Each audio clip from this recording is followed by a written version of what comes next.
Hey guys, Phil here at Woods Tree Farm. We are sold out for the season. I think I mentioned that previous video, or maybe I mentioned that we had a few trees left, but anyway, we were open one night last week. We moved a couple more trees. We delivered a couple extra trees. We really had 5 trees left and we were calling it sold out. I've come to find out it's actually really hard to truly sell out, and I think it'd be hard for us to truly sell out because we don't live at our property and we can't be there all the time. If we were there all the time, it'd be easy just to kind of stay open and anyone who showed up could pick from the remaining trees. But because we're not, it's, I think, virtually impossible for us to truly sell out of every single tree. But anyway, we worked out a deal to bring our extra trees up, our 5 trees that we had left, up to Firever Pines Tree Farm, which is a little over an hour drive away from where we are. And they have a few trees left. We staged our trees out here, and they actually have a Christmas shop, which we'll go in and check out here a little bit, in that building over there. And they do quite a bit of business with wreaths and other decorative stuff. So we came up here to check out their farm. We've actually never been here before, so we've communicated with Ben and Angel here at Firever Pines many times. We've had dinner once, and we've exchanged a lot of ideas and secrets and tips and tricks and all that kind of stuff, and have made some good friends with them. But this is our first time visiting their farm. So in this video, we're going to show you around their farm and maybe share a few things about their farm that are different than our farm, and we might even learn something from what they've experienced. So follow along, let's have a little fun. Here we go.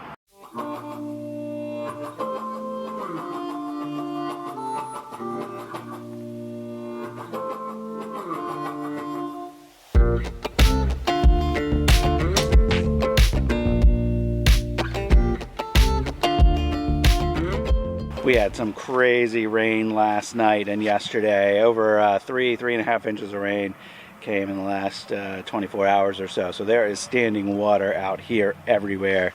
Their property is a lot flatter than ours. Though I'm sure our property is quite wet as well. But I wanted to show you this over here. We really like this idea. They got what they call the elf lot. And Ben and Angel actually drive up into Pennsylvania, and they get a lot of Fraser fir trees and branches to use as wreath making materials. And these are the tops of trees that they turned into wreaths, and they sell those in their little elf lot here for people to set up little tabletop trees or trees in like a kid's bedroom or something. I think that's a great idea, and we could definitely do something like that on our farm. Out here in the tree field, they've got looks like a lot of ryegrass planted as a cover crop here, but they've got some firs out here. I'll have to ask Ben exactly what these are, but I think they're cananes, and looks like kind of similar results to what we have, though they definitely have some bigger trees. I know they bought some bigger transplants than anything that we've purchased. Ben and Angel are on about the same timeline as us. They started about 2 years ago, but some of the stock that they planted was a lot bigger than what we have, and some of it looks pretty good, though I see plenty of copper firs like what we have. We're good at growing copper firs. So the pre-cut lot is right here. They also had trees stacked up on those racks back there, but you can see the setup. They've got 2 balers, a net baler and an electric twine baler. They've got the tree drill right here. They've got the shaker right here. So everything lined up. He's got electricity run out here, and that's all run underground, so that stays out here permanently rather than just using extension cords on top of the ground like what we're doing. So pretty nice setup that he's got here, and then of course their building is quite nice. We'll go take a look at that. So this is Ben Snyder of Firever Pines Tree Farm, and we're gonna talk a little bit about Ben's farm, and we're gonna share with you some things that he's learned in the last 3 years. I know I mentioned earlier that they're on about the same timeline as us. They actually started a year before us. And so first, tell us about this building. This is the part of your property that I'm probably most jealous about, and this is something I know we need to invest in. So first, what size shed is this? Yeah, so the main building is about 20 by 20, and then there's a 10-foot lean-to out here. And basically, just wanted to have a covered section for folks coming in and display the wreaths, everything like that.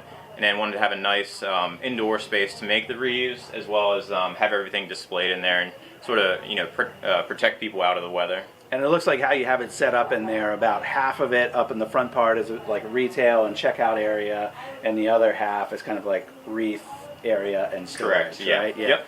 So, I mean, something like this would work out great. And this is actually just a metal shed, right? Or a Yes. metal barn. I don't know exactly what they call it. It's essentially a metal framed carport. Yeah.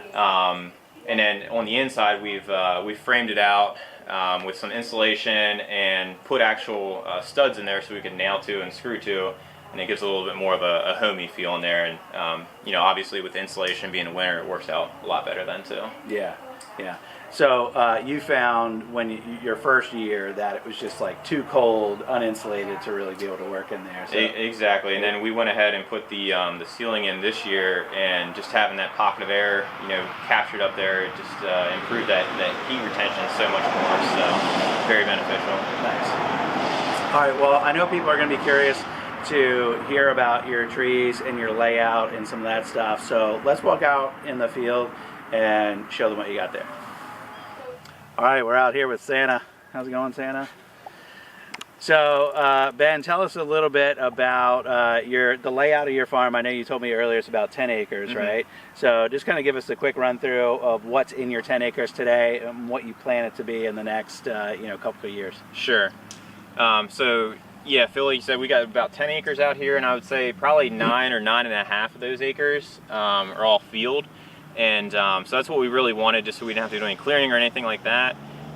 We're trying to sort of stage these plantings, over the course of, 5 to 6 years at least. So we have sort of the fields segmented out, and ideally you're going to have all the trees the same year, sort of as a progression walking up through. But we've had a lot of losses out here. We've planted probably close to 6,000 trees, and I would say we have in the neighborhood of 2,000 left. But yeah, that's over the course of 3 years. And as far as the tree species that we have out here, we have Canaan fir, we have a few balsam, white pine has actually done really well. We've planted concolor 3 different seasons. They've all died except for maybe 2. And then I believe that's it. We're looking to possibly grow some Frasers out here, but we just don't have the elevation, so we didn't even try as far as those go. We might be looking to do a few spruces next year, and just trying to look at a couple of different other species to see what's going to grow out here. Yeah, yeah. And you'll notice throughout the field there are these white tubes. Tell us about your irrigation tubes. Sure. The the white tubes. Growing up, we raised a lot of trees in Pennsylvania. Didn't really need to irrigate, but coming down here in Virginia, it's a lot hotter. And just to get some water on these trees, during the summer months, put these tubes out. And essentially, what we'll do is we have 375-gallon tanks that we fill up, big totes with water. We'll pull those out here on trailers, and then we have a pump that runs off of that. And it's a little bit of an operation, but basically walking up and down the fields, spraying the water, sort of filling up the tubes, or we can also hook something up to the back of the tractor that we can fill up these tubes, and it has more of a slow release as far as getting into the trees. And then we're actually working on something right now that has a remote sensor on it that once you pass the tree on the tractor, it'll drop the water on that tree, and it'll be automated instead of us walking up and down the rows. That sounds interesting. Yeah, when you get that figured out, I want to see that. Well, we're in the tree field now. These are your biggest trees, and I know you got some transplants that were bigger than anything than we have. Tell us about some of these big ones first. Yeah, so out on the edge, I don't know if you guys can probably see it from there, but we do have some blue ice. Out on the very edge. Those I think came in about 3 5-gallon pots, something like that, about 2 foot tall. But some of these trees here that are in the field, as far as the seedlings go, we got some of the Canaans that were probably in the neighborhood of, I would say, 12 to 16 inches. So we put some of those down, and sort of hit or miss. Some of those have done really well, others haven't done as well. But yeah, just sort of trying to figure out what works out here as far as the soils go, the planting, time of year, all those different little intricacies that go into getting a good seedling. Yeah, you've tried some fall planting as well as some spring planting. So what are some of your observations? So we actually haven't done any fall planting yet. Oh, I thought yeah, we've just done spring planting because in Pennsylvania that's always worked really well. Down here, with the heat and everything, we're going to try to do some fall planting this year. So we're actually not going to plant. This will be the first spring that we haven't planted. Well, I guess 2021, that is. So we'll plant 2021 in the fall, and with the hopes that, or anticipation that the temperatures are going to be a little bit more controlled, and seasonal variability will be a little bit less than what it is in the spring. But I say that now, and we're standing here, and I don't know how much rain we've had this fall. Yeah. So. Well, and last weekend we were in short sleeves. So exactly. Like, you just never know in Virginia. It's the weather, and you're never going to be able to predict it, and it just keeps getting crazier. Yeah. All right, so tell me a little bit about your cover crop plan, because that's something that I haven't really delved into at all on our farm. We're doing it in our flower patch, but I haven't ever done it around my trees. We have a lot of natural clover that's just coming up around the trees, and I'm like, cool, that's just there, it's happening. But I haven't intentionally done anything, so tell me about your program here. Sure. So this past fall, what we did is we went through and sort of tilled up between a lot of the rows. Just tilled it up, did a surface till just to get a little bit of the ground pulled up a little bit, and went ahead and did a lot of liming, put some fertilizer down, based on soil recommendations, all that stuff, and then all at the same time we were putting some, I believe it was dolomite clover down, and then we put down some annual ryegrass as well. Yeah.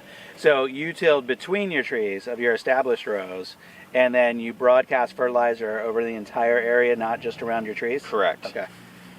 And then as far as the clover goes, we put the clover down because it's low growing, hopefully less mowing, and also it's a nitrogen fixer, so it's going to be accumulating nitrogen and creating nitrogen for the trees, and hopefully using less fertilizer, hence less money.